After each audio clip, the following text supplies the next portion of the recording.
There's a whole fleet of them. Look on the ASA. My gosh. They're all going against the wind. It was basically a cube with inside of a sphere where the points of the cube were touching outside of the sphere.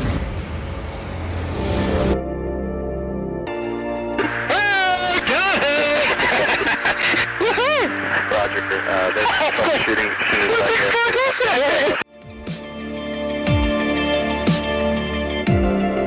So this isn't anything that just is limited to the United States.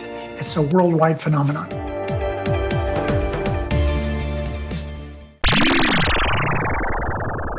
Hi everyone, and welcome back to That UFO podcast. We've got another breakdown for you, a little bit more on time this week after last week's one was late in the weekend.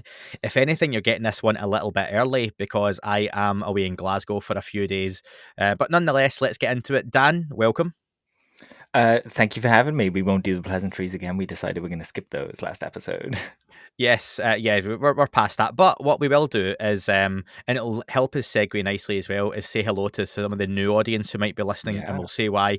Just before we do that, though, this isn't a sponsor message. So if you're listening to this on Patreon, Apple, YouTube, all that kind of stuff, and you normally don't hear adverts, this is just for a good cause. One of the listeners, a very loyal listener, been in touch for a long time as well, has wanted to do something to help out the situation in Ukraine. And there was various things he was looking into. And what he's done is set up a clothing site that anything you buy, all profits go to the victims of the war. And he's going to look at how best to distribute that money and funds and match those donations as well. So I'd like to say thank you. If you go to the website, www.bad-vlad.com. There was another one, but it wasn't able to be used. So www.bad-vlad.com. The link will be in the description. The website is literally going live as we record this. It's for a very good cause.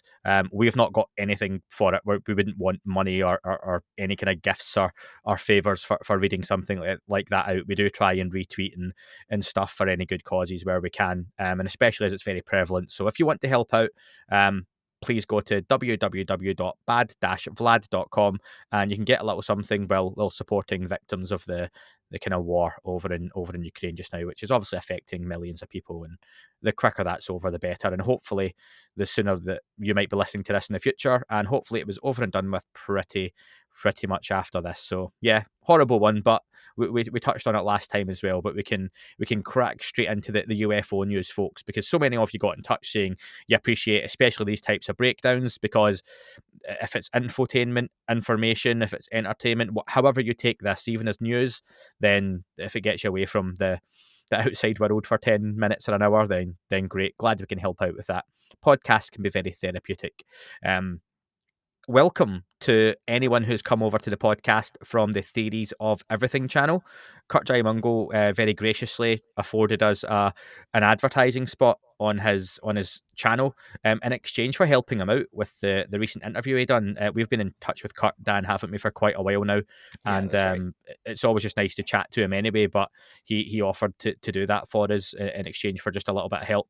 I suppose let's start off with it was pretty controversial in different ways. Different people have taken his interview with Lou Elizondo and Sean Cahill in different ways. We did help out. We were basically given the list of audience questions. It was an audience questions show. It wasn't an interview that Kurt himself put together. And we formatted it for Kurt, didn't we? We took several run-throughs at the questions. We listed them in a certain order, which we felt would give him the best flow. And we negated some of the questions that were perhaps really old hat or not relevant, or we thought would get some poorer answers. As it turns out, the interview, it was almost an interview of two halves, Dan, wasn't it? Where later in the interview, Lou and Sean got a bit irked or annoyed at certain questions, and I think honestly a lot of it was some of the comments and reactions in the live chat from people. There were 3,500 people watching that interview live when it happened.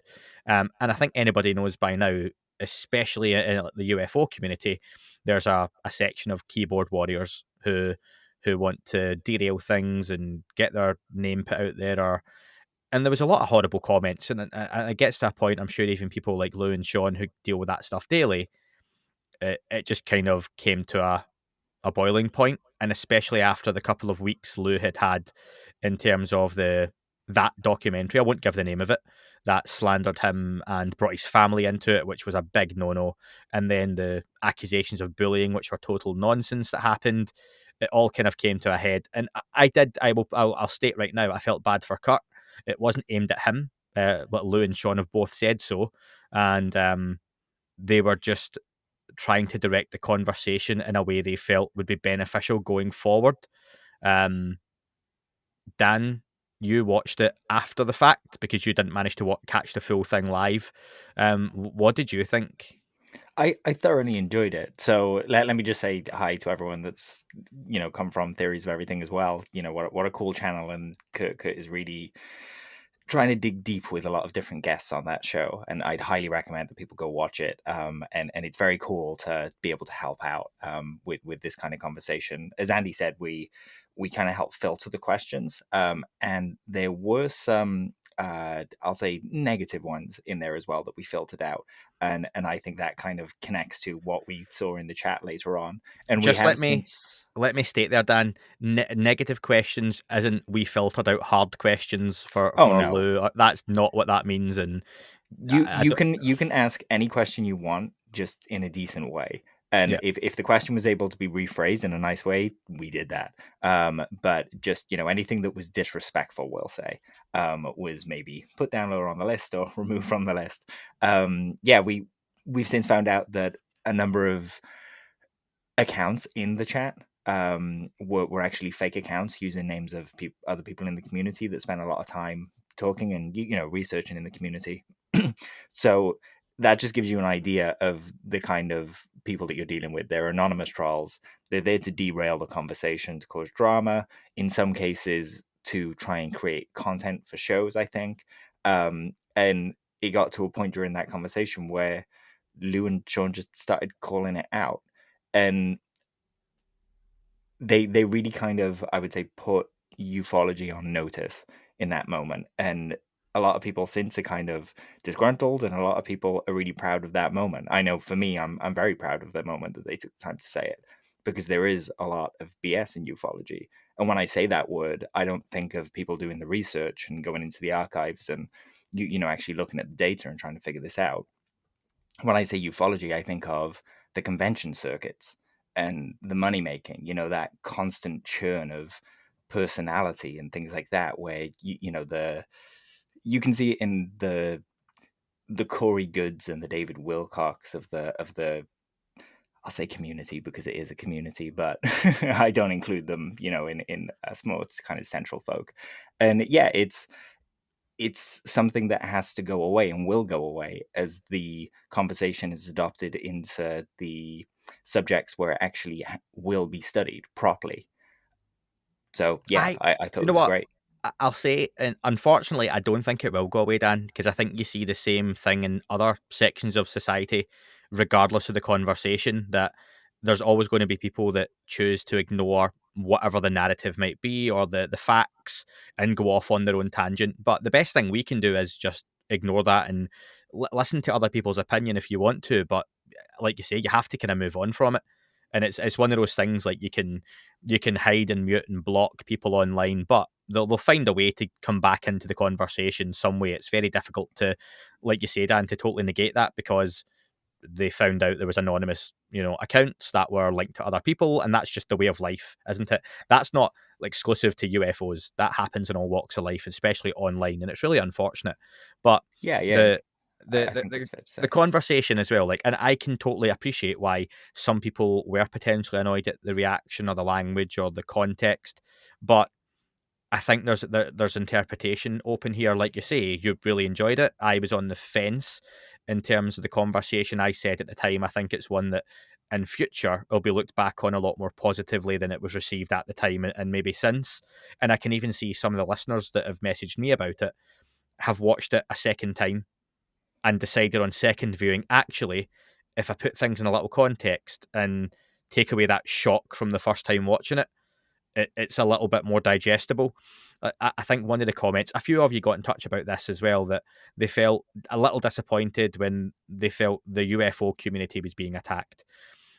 People like Lou and others who are kind of on your side, if you feel that, and even if you want to include us in that, the UFO community's split into a lot of different, sections, and it wasn't aimed at everyone who's got an interest in UFOs. Like Dan said, it was that little very vocal minority, which it is, because people probably don't appreciate even like UFO Twitter or UFO Facebook. There's sections on there like that. There's massive chats, or UFO Reddit, which has 500,000 members of it.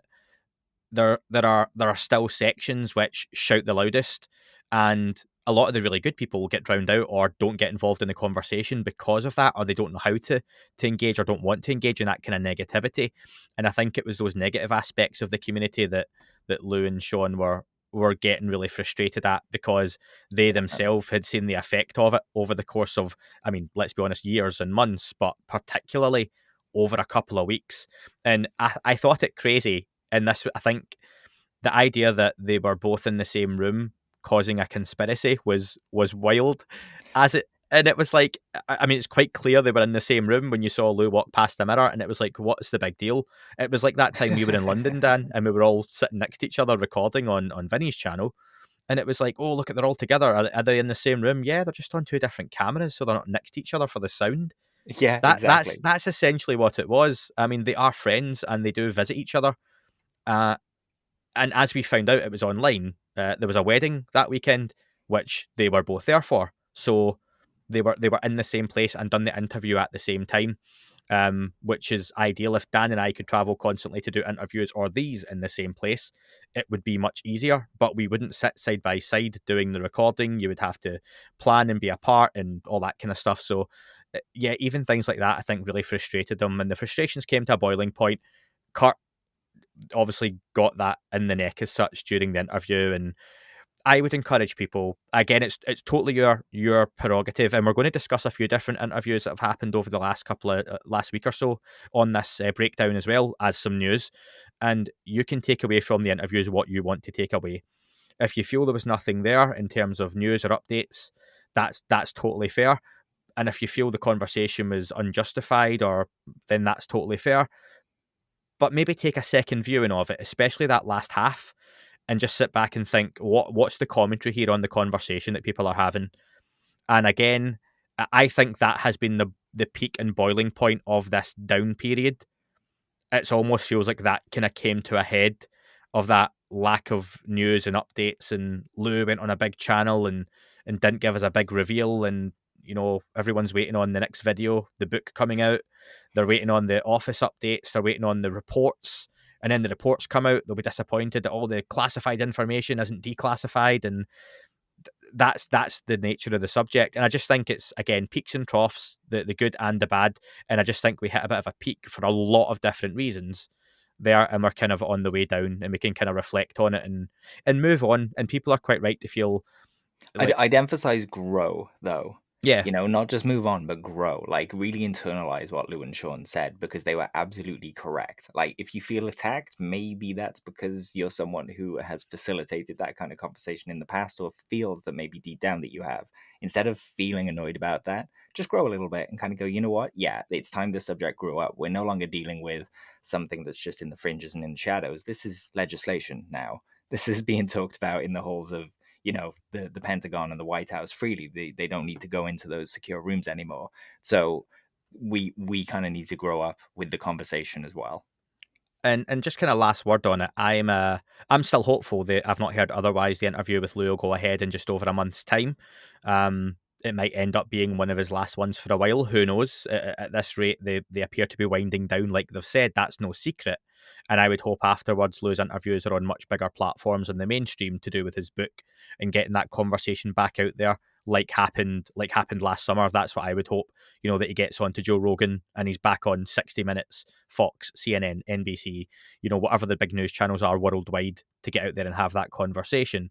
But yeah, I think it's a conversation that if our interview goes ahead with Lou, really think of the questions you want to ask.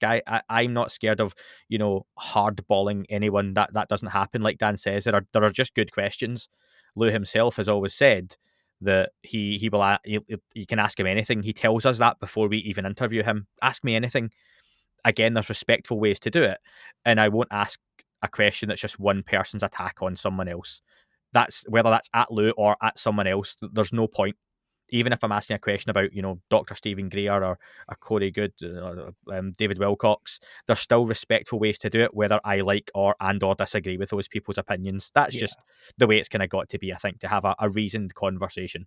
I think as a little word of advice for people writing their questions is just don't include your opinion in the question. That's it. Like if you're asking someone for information, there's no reason for your opinion to be there. You want them to be talking. Just prompt them.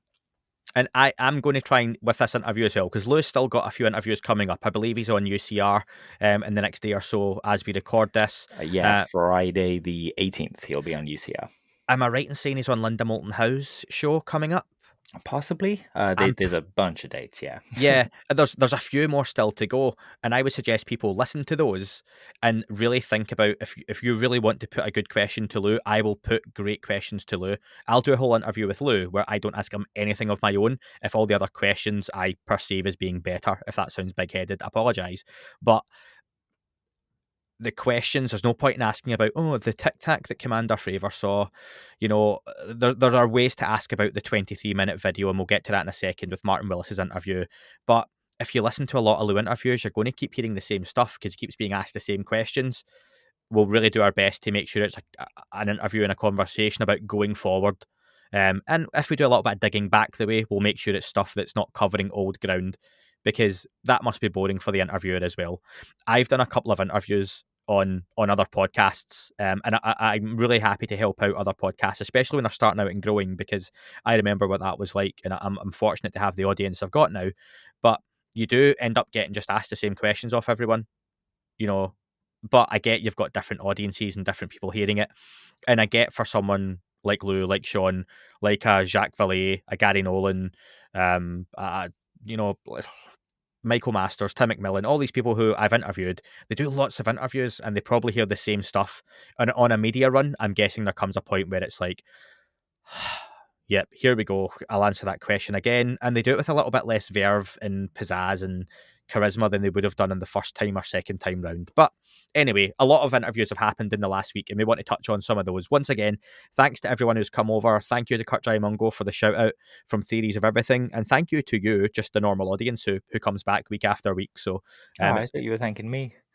There are many reasons I shouldn't thank you, Dan, but yeah.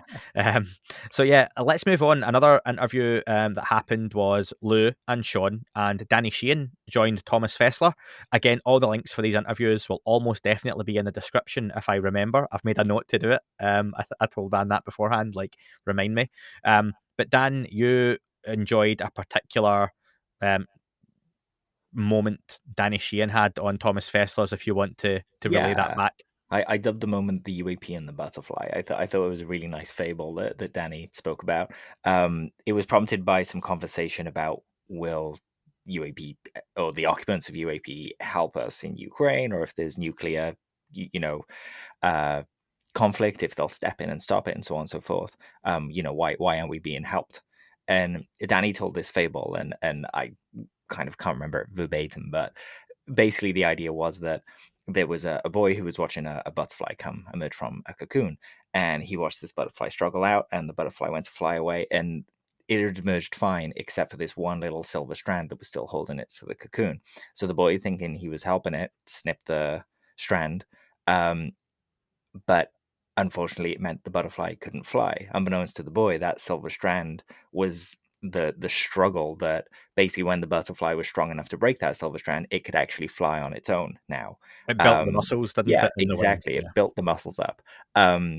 So he was likening that to this moment for us in the UAP subject, that maybe as a species we need to grow up in the same way, and this is the moment where you don't want to cut that silver thread, and that's essentially what UAP stepping in here would do. We need to emerge on our own terms and stand on our own 2 feet. And I thought that it was a nice fable, and it applies to a lot in life as well. 100%, yeah. Again, the link for that interview will be within the description. It was happened around the same time as Kurt's, and also the next one, which I managed to actually catch this one myself in pretty much in full. Martin Willis of podcast UFO, who's been going quite a long time. I think he said is it 8 or 9 years, maybe more than that. Martin Willis has been commenting on the subject, online, and I used to listen to Martin Willis well before I started my own too. So he had Garry Nolan on for the first part of the show, and then Lou Elizondo for the second part, but there was a bit of overlap as well, which I found really interesting. And we're going to mention body language in a couple of interviews here, I think, as well. Always encourage you to go and watch and listen any of these interviews. Watch them on YouTube or listen to them on your audio platforms yourself, regardless of what I think or Dan thinks or the community thinks. Go and watch it and make up your own mind, because just because I don't take something from an interview or Dan doesn't mean you might have a totally different takeaway from it, and that's where you can really build your own kind of opinion and knowledge on the subject. So please go and check these all out. But Martin started off by saying there were 5 moderators in the chat for his conversation with Garry Nolan, and I think that was a commentary on the state of affairs we find ourselves in now, that content creators are a bit worried about the online trolls and keyboard warriors and stuff. But it's part of that conversation, and it wasn't just on Kurt's channel. Martin Willis asked Garry about Michael Masters' time traveller theory, and Garry came back with a retort from his friend Jacques Vallée, which I thought was quite good. And he mentioned about, so essentially, Garry, what do you think about the idea that Michael Masters and others have said this is future humans or time travellers coming back to this point in time for whatever reason? And Garry quite cleverly avoiding the question in a sense, but also giving us a great comment from his friend Jacques Vallée was, or maybe it's something that's trying to look like it's coming from the future. And I thought that was quite interesting. Again, that idea. Dan, you're much more read up on Jacques Vallée's theories and ideas than myself, but where does that sit for you in what Jacques talks about in his ideas? I mean, it's absolutely correct. Basically, we're referencing slide 9 here, that kind of complete cognitive control of our environment or our perception. One of those. Basically, if there exists a life form who can manipulate what we see, all bets are off. It can show us what it wants to show us, and it would probably, I mean, at least if we had that technology and we were going to another planet, we would misrepresent ourselves so that we could ease the people in a little better. And that's some of the thinking behind how these anomalous events over the years. Jacques Vallée's work goes way back, looking at just some strange sightings, and it used to be airships, but now we kind of have these smooth, seamless, technologically superior craft that we see. So you have to wonder if maybe our collective perception of what something other would look like is actually being maybe guided or fulfilled in a way by something that can project a hologram, essentially. And you think of even our own technology in terms of space travel, what at one point we could launch things into space, but we couldn't bring them back. It's not safely. And then we could launch things into space to probe other planets. R.I.P. Laika. Yeah, I know, yeah, the animals. And then you had we were crashing probes into planets. Whereas now we've got to a point we can put landers onto planets that roll around. And if you're an alien life form, or if you're the humans of that planet, and you saw the Mars rover, for example, is that really representative as a species of our technology? Not really. It's just a thing we have and we've developed to work on that planet. So potentially, whatever we are seeing on this planet is just the rover for somewhere else, where that's the technology they have developed and they've sent elsewhere that they're using to navigate and explore. And it might be, for them, relatively primitive. It might be a real offshoot of something else they have, which is actually much more practical where they are. Like, for example, us, you wouldn't use a Mars rover to drive about, Barry in Wales, would you, Dan? Because you wouldn't get very far very quickly. No. Not that it's the biggest place in the world, but, you're kind of stuck with a very slow moving couple of meters a day, I think it is, isn't it? Yeah, it's very slow, deliberate movement, very clunky, not the best. And potentially, as much as we think they look advanced, that's the craft and the equipment and the technology we are seeing when these UAPs appear.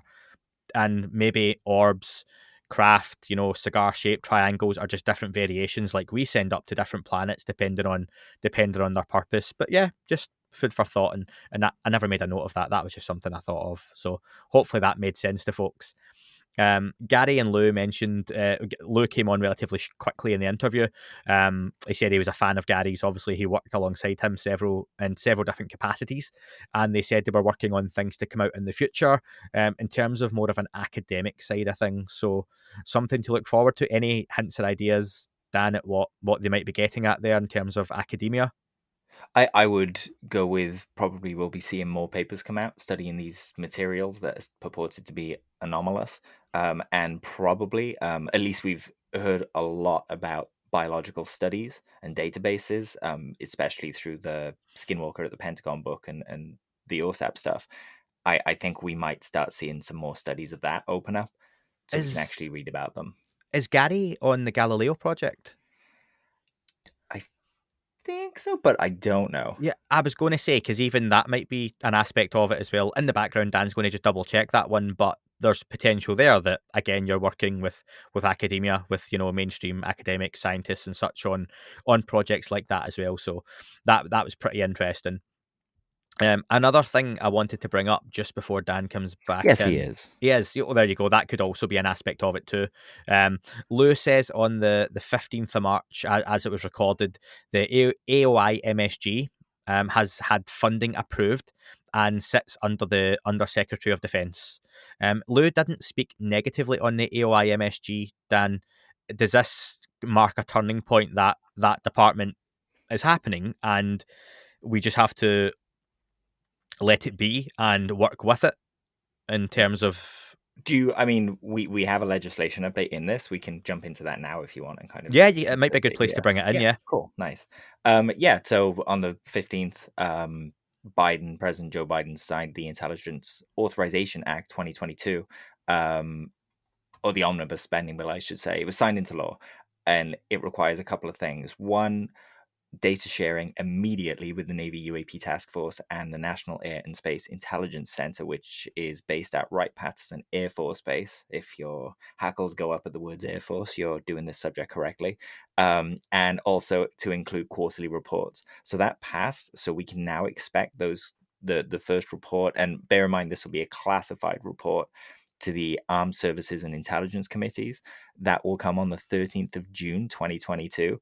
Under the Gillibrand Amendment, which the correct term for that is PL 11781, it's a big mouthful, that's what passed over Christmas. We'll be looking at a classified briefing on around the end of this month, around the 28th of March, and then the first public report that we'll see from 11718 will be at Halloween, the 31st of October. There were a couple of other interesting things in that bill. That was strengthening protections for IC whistleblowers, IC being intelligence community. So that would maybe apply to some of these people that we are hoping will come out of the woodwork and start talking about this. It'll give them some kind of apparatus and protection to start doing that. And also there's a new program office for commercial geospatial data, which it's a bit of a mouthful, but basically it means that the National Reconnaissance Office and the National Geospatial Intelligence Office are planning to establish an office that is responsible for gathering data from commercial companies from things like satellites. They're calling it GeoInt.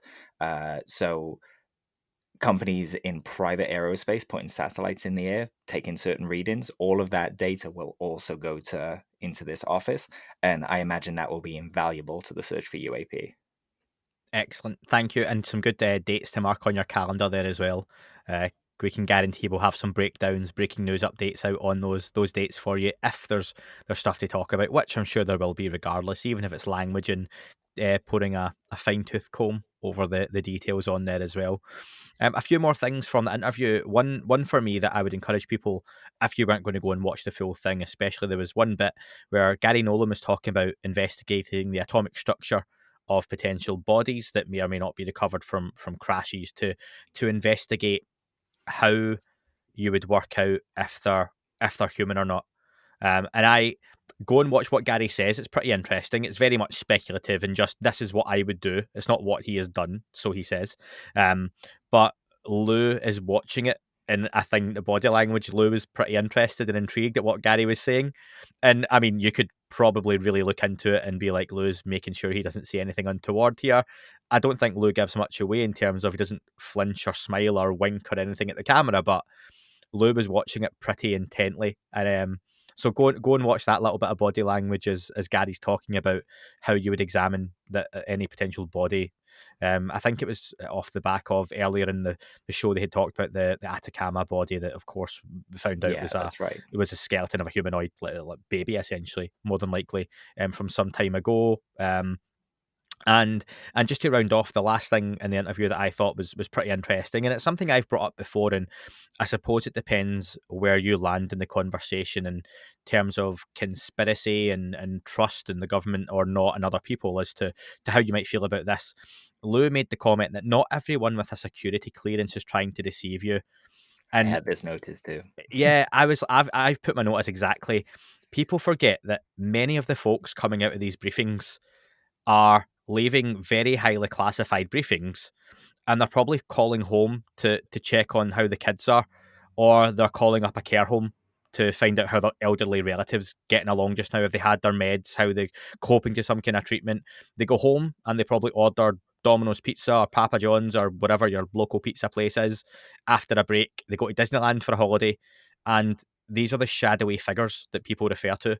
And I think it's like, no doubt there are some of those classic Hollywood type people in the halls of government, as we hear, that are trying to do bad and trying to derail the conversation and keep things covered up.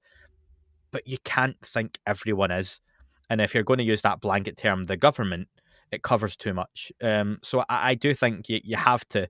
Anyway, you don't have to. That's wrong. I can't tell you what to do, but I've got faith there are some people, whether they are in intelligence or counterintelligence or they're military or navy or police, Air Force pilots, civilians. Some are good, some are bad, some are in the middle somewhere, but they do a role. And again, if you're just going to take everyone as being a liar, then you're not going to get far in the subject, other than having your own experiences. So it's just a little bit of food for thought for people, because we're in a time where we are getting more and more people coming forward to have those conversations. Most recently, John Ramirez. Well, actually, not most recently, and what we're going to talk about next.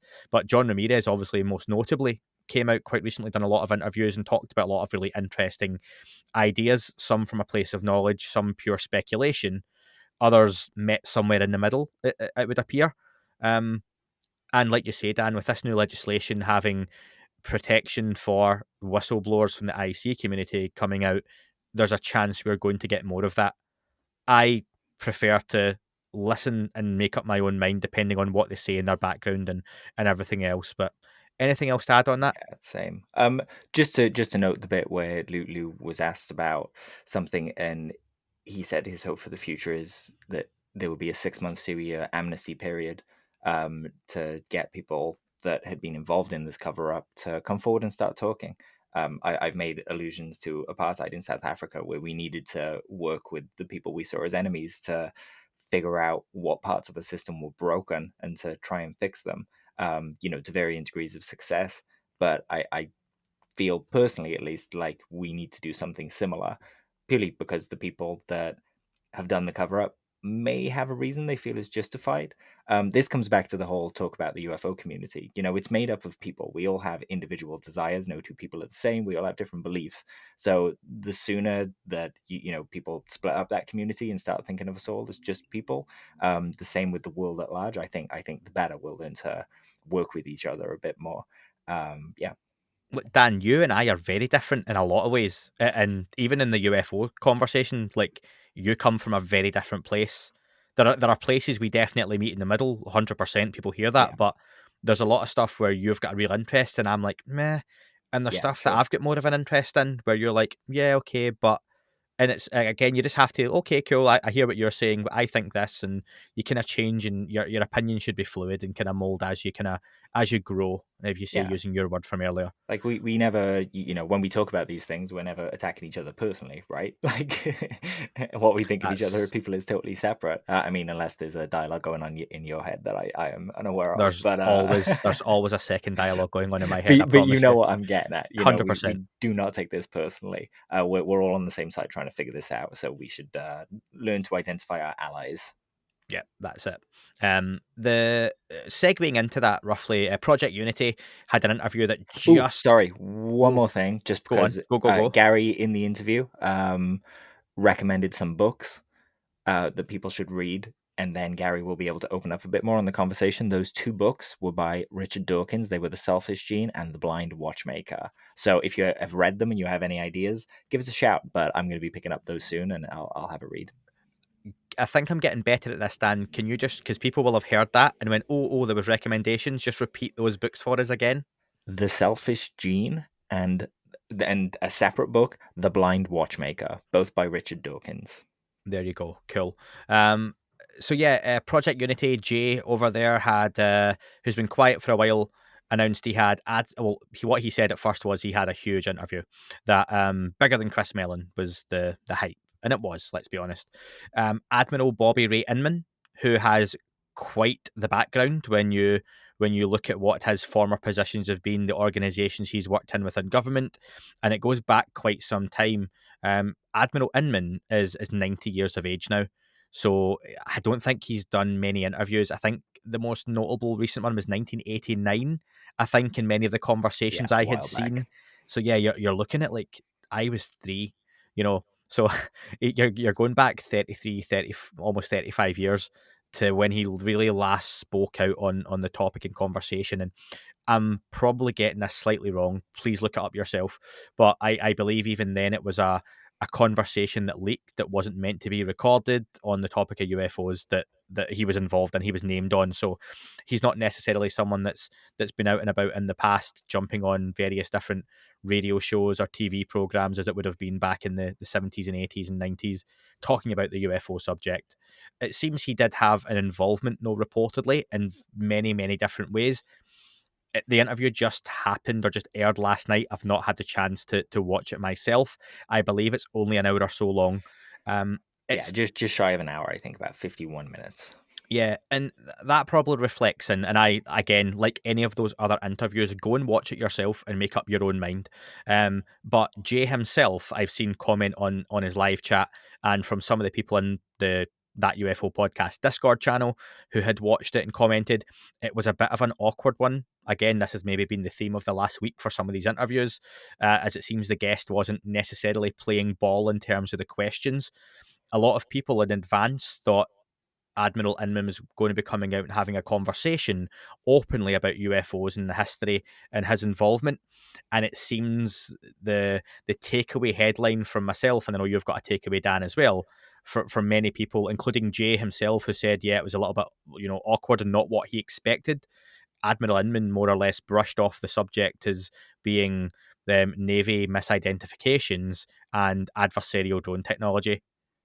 And there was also a body language aspect of it, Dan, that I've seen a few people comment on, but that was something you picked up. For sure. The interview, Jay speaks to Admiral Inman about a whole bunch of things, like his career, and about halfway through the interview, it switches to be covering UAP. And Admiral Inman's body language visibly changes. He goes from very relaxed and he sits up and the arms cross and he's totally closed off. And as soon as he did it, I thought, oh God, the community is going to have a great, I've used that word again, community. People are going to have a great time with analyzing this body language, because I think it's quite telling.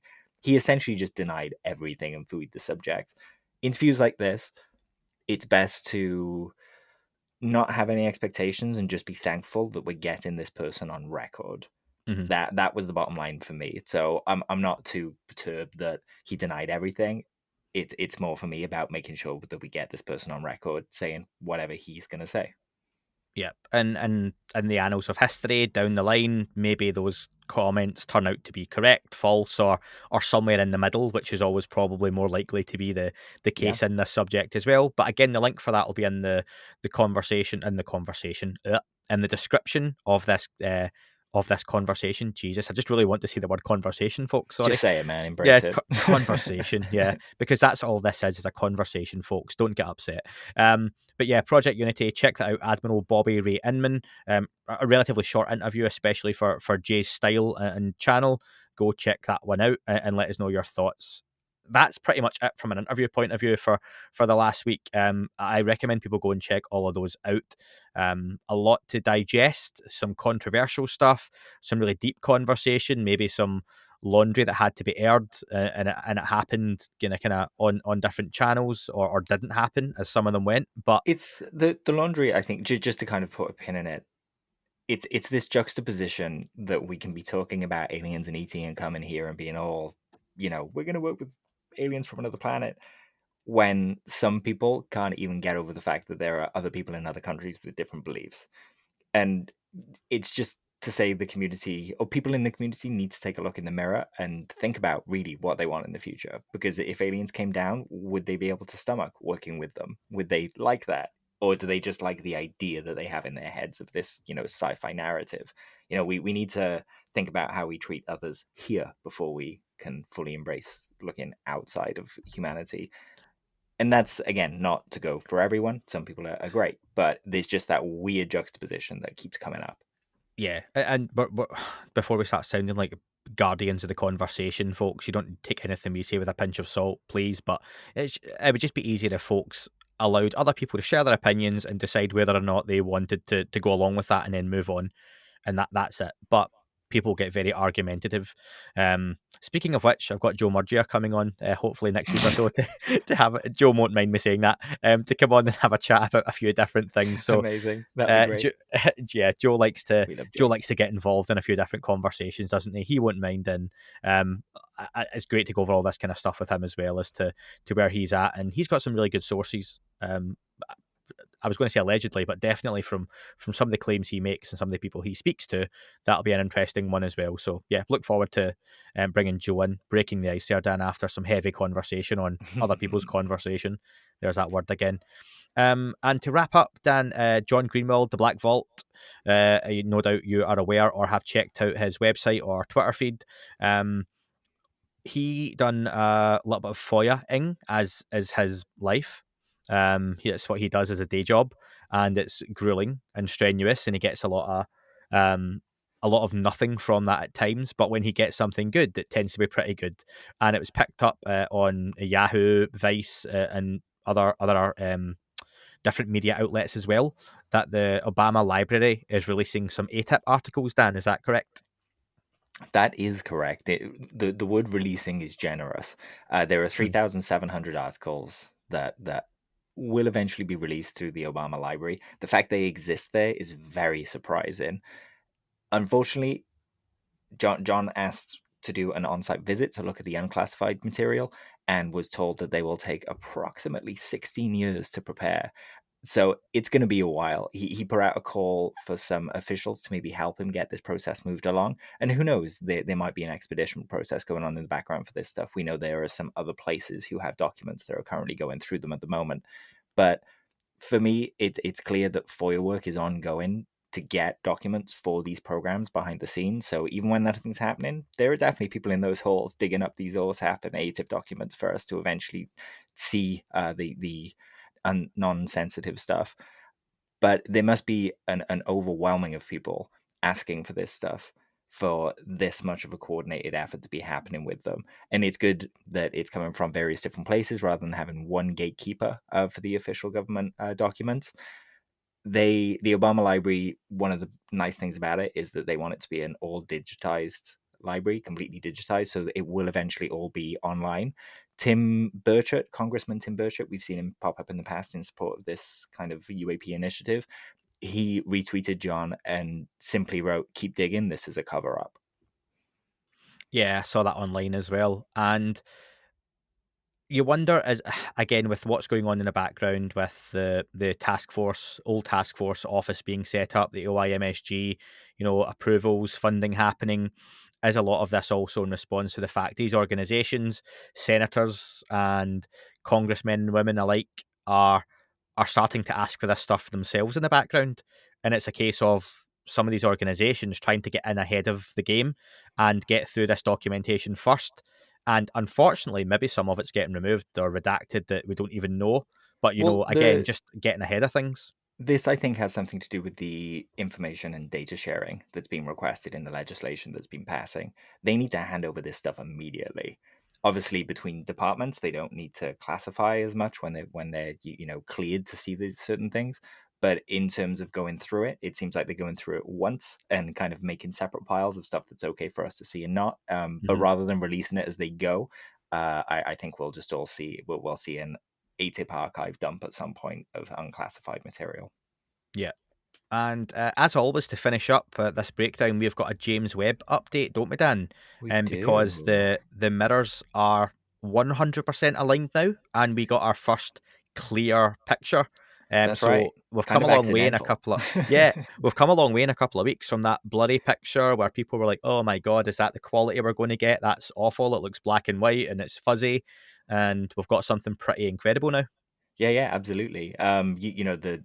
The James Webb Telescope has a bunch of different sensors. What we saw aligned was the NEOCam. It's called. It's the main observation camera, and there are a whole bunch of sensors around that they'll now kind of be tweaking to work with that NEOCam sensor better over the next few months.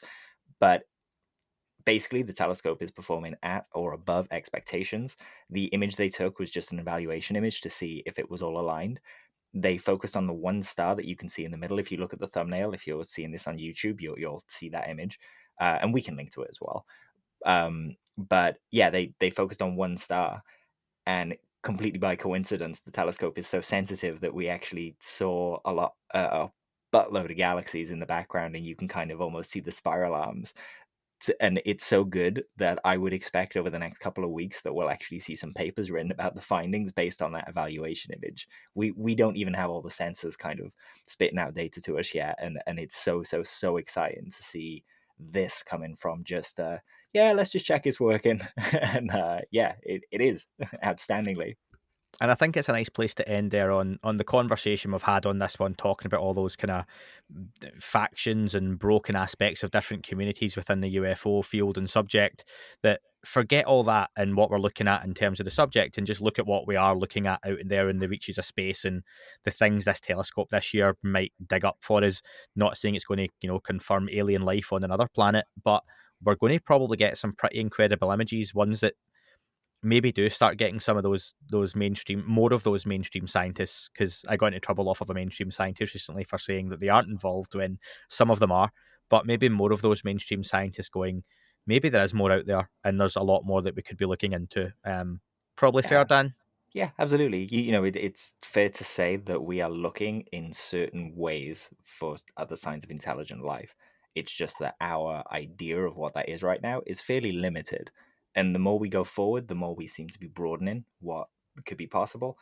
And the exciting thing about James Webb is the stuff that we really don't know that it's going to even show us yet. 4 or 5 years, we'll have some revelations to talk about from this thing. But for now, it's just a very, very cool piece of technology that's, shifting the paradigm in space study a little bit.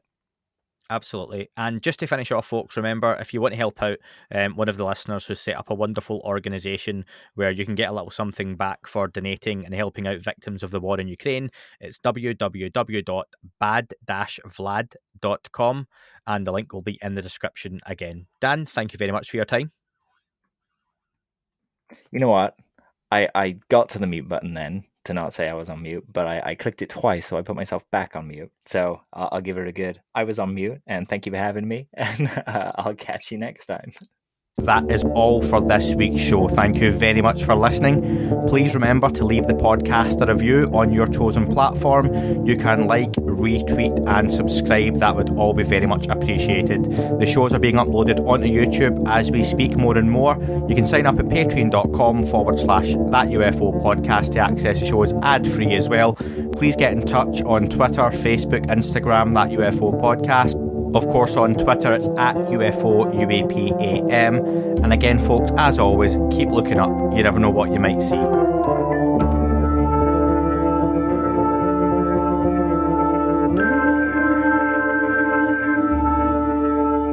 It wasn't a tic-tac and not quite a saucer, more but like a hubcap designed by Chaucer, a little baroque and quite steampunk, like Alice was playing bass for the Parliament of Folk. The little fucker hovered right outside of my window, and when I shoved out the screen, he made it an issue. I don't think he expected me to see his ass, but I'd had some champagne and smoked a little around.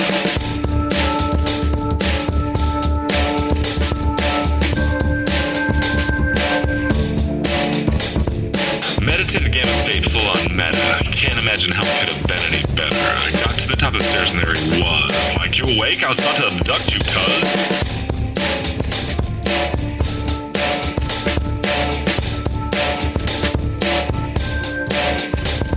I jumped back and nearly kissed myself, and I climbed out the window after the elf, and I woke up in my bed and there was something on my head and everything was weird and everything was red. And I called out to my boys, they thought this was noise, they thought it was a dream, they thought it was my toys, they thought it was my problems, and they think I should seek therapy, and I don't know what it is because it doesn't really scare me.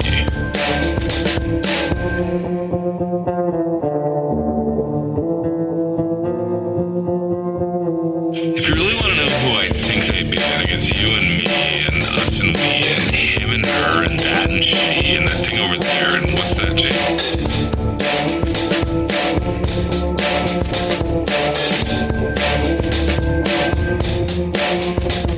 But if we're being serious, open your mind, consider your heart, consider time, consider your space, consider your lies, consider your life, consider your eyes.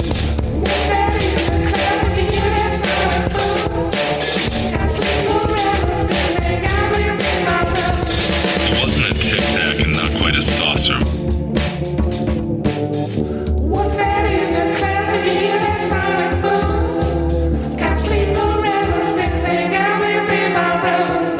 It wasn't a tic-tac and not quite a saucer. What's that in the class with you, that sonic boom? Got sleep paralysis and got winds in my room.